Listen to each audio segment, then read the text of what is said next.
اللہ کو کسی نے نہیں دیکھا، لیکن یہی یقین کامل کی جو روش ہے، شک کی جڑ کو کاٹ کر یقین کا مضبوط درخت لگانے سے ہمیں ہدایت اور رحمت نصیب ہوگی۔ تو یہی ایک ایمان کی کیفیت ہے۔ اب یہ دیکھیے، میں آپ کو بتاتا ہوں، جب واقعہ معراج ہوا تو آقا علیہ الصلوۃ والسلام مسجد الحرام سے مسجد اقصیٰ گئے، سدرۃ المنتہا سے کعبہ قوسین تک گئے۔ تو اب یہ فلسطین جانا اور فلسطین سے ایک ہی رات میں واپس آ جانا، تو یہ جو کفار مکہ تھے، مشرکین تھے، ان کو تو یہ بات ہضم نہیں، تو ان کو جو سدرۃ المنتہا اور کعبہ قوسین کی تو سمجھ آئی نہیں کہ وہ کیا ہے، لیکن ان کو یہ تو پتا تھا کہ مسجد حرام یہ ہے، مسجد اقصیٰ یہ ہے، اور یہاں سے فلسطین جانا اور فلسطین سے ایک رات میں واپس آ جانا یہ کیسے ممکن ہے۔ تو صبح ہوتے ہی انہوں نے جناب ہنگامہ برپا کر دیا، شور و گل مچا دیا۔ تو کیا ہوا، ایسی صورت میں جناب والا وہ جو کفار مکہ تھے، جن میں ابو جہل، ابو سفیان اور ابو لہب تھے، اور اس کے اور باقی ساتھی تھے، وہ حضرت صدیق اکبر رضی اللہ تعالیٰ عنہ کے گھر پہنچ کے ہنگامہ برپا کر دیا۔ وہ باہر آئے، بھی کیا ہوا؟ انہوں نے کہا جی بھی آپ جن پر ایمان لے کے آئے ہیں وہ تو یہ کہہ رہے ہیں، تو ایک رات میں وہ یہاں سے گئے، یہاں سے یہاں گئے، تو یہ آپ کی سمجھ میں یہ بات آتی ہے؟ تو انہوں نے پوچھا کیا انہوں نے یہ کہا ہے؟ تو انہوں نے کہا جی انہوں نے کہا ہے۔ انہوں نے کہا اگر انہوں نے یہ کہا تو ہے پھر یہ سچ ہے۔ اور پھر انہوں نے یہیں پہ بات ختم نہیں کی، انہوں نے کہا یہ تو بڑی چھوٹی سی بات ہے، میں نے تو اس سے بڑی بات پہ بھی یقین کیا جب وہ کہتے ہیں کہ اللہ کی طرف سے مجھے وحی آتی ہے، تو نہ میں نے وحی بھیجنے والے کو دیکھا ہے، میں نہ وحی لانے والے کو میں نے دیکھا ہے، لیکن میں تو اس پہ بھی یقین لے کے آتا ہوں۔ تو یہ یقین ہے، کیونکہ وہ الذین یؤمنون والے تھے، الذین یؤمنون بالغیب، وہ والے تھے جو غائب پر ایمان رکھنے والے تھے۔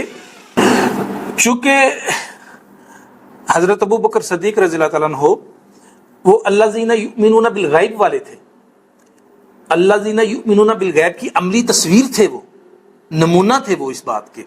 جب ان کے سامنے یہ بات کی گئی تو انہوں نے بالکل اسی وقت اس کو تسلیم کیا، کوئی تردد نہیں کیا، کوئی شک نہیں کیا، کوئی انہوں نے نہیں یہ بات کی کہ میں بھی ہو سکتا ہے، نہیں ہو سکتا، میں مان۔ شک کی گرد سے نا اپنے ایمان کو محفوظ رکھیں، شک کی جڑ کاٹ دے، اور یقین کا جو درخت ہے نا، مضبوط درخت، وہ اگائے۔ جیسے کہ ہم بات کر رہے تھے، حضرت ابو بکر صدیق رضی اللہ تعالیٰ عنہ کو جب جا کر بتایا نا کہ کفارین مکہ نے، مشرکین نے، کہ جن پر آپ ایمان لے کے آئے ہیں وہ یہ کہہ رہے ہیں کہ میں ایک ہی رات میں مسجد حرام سے مسجد اقصیٰ گیا، وہاں سے سدرۃ المنتہا اور وہاں سے کعبہ قوسین گیا، تو کیا آپ کو اس بات پہ یقین ہے؟ تو انہوں نے پوچھا کہ واقعی انہوں نے یہ کہا ہے؟ تو انہوں نے کہا ہاں جی واقعی انہوں نے کہا۔ تو انہوں نے کہا میں اس پہ یقین رکھتا ہوں۔ اور پھر یہاں پر بات ختم نہیں کی، انہوں نے کہا میں اس سے بڑی باتوں پر بھی یقین رکھتا ہوں۔ اس سے بڑی باتیں یہ ہیں کہ وہ کہتے ہیں کہ مجھے رب کی طرف سے وحی آتی ہے، نہ میں نے وحی بھیجنے والے کو دیکھا ہے، نہ میں نے وحی لانے والے کو دیکھا ہے، لیکن اگر وہ کہتے ہیں تو مجھے اس پہ یقین ہے کہ ایسا ہے۔ تو اسی طرح ہمیں بھی قرآن پہ بنا سوچے بنا سمجھے مکمل طور پہ ہر طرح سے یقین رکھنا ہے کہ قرآن مکمل طور پہ سچائی ہے، حق ہے۔ تو یہ جب ہم یہ شک کی گرد اپنے دل کے اوپر سے اتار دیں گے،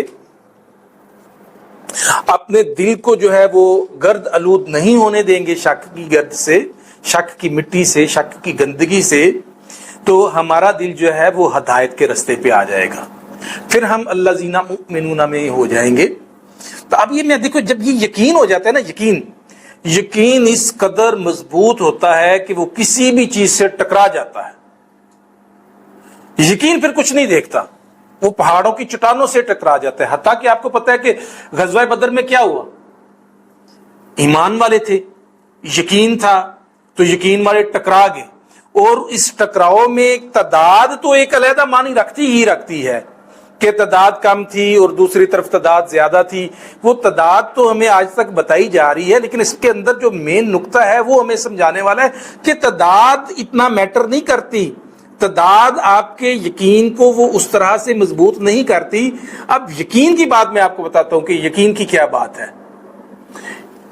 یقین میں یہ تھا کہ ایک طرف جو ہے وہ اصحاب ہیں اور ان کا نبی کریم صلی اللہ علیہ وآلہ وسلم پہ، آقا علیہ الصلوۃ والسلام پہ، اللہ پہ اس قدر مضبوط یقین ہے کہ وہ ان کے ساتھ کھڑے ہو کے اپنے ہی رشتہ داریوں سے ٹکرا گئے.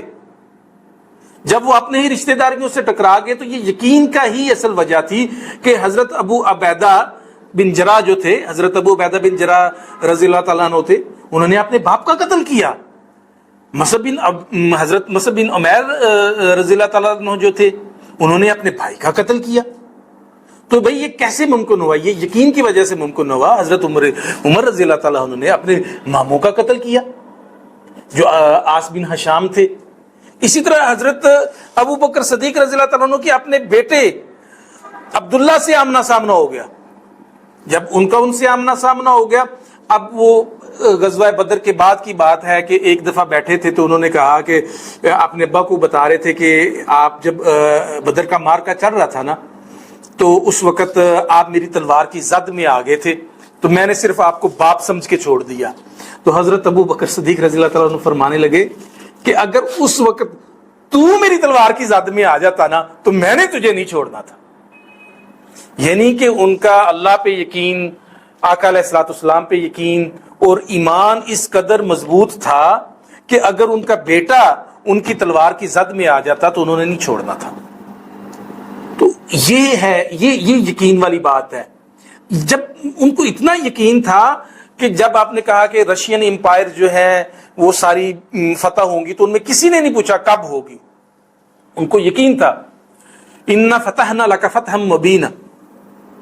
کسی نے نہیں پوچھا کہ یہ کب پورا ہوگا، اس کا عملی جامعہ کب پہنایا جائے گا، اس کی عملی تعبیر کب ہوگی، کسی نے نہیں پوچھا. بس جب کہہ دیا گیا تھا تو اس کا مطلب ہے کہ پھر یہ ہوگا، اور پھر یہ ہوا بھی.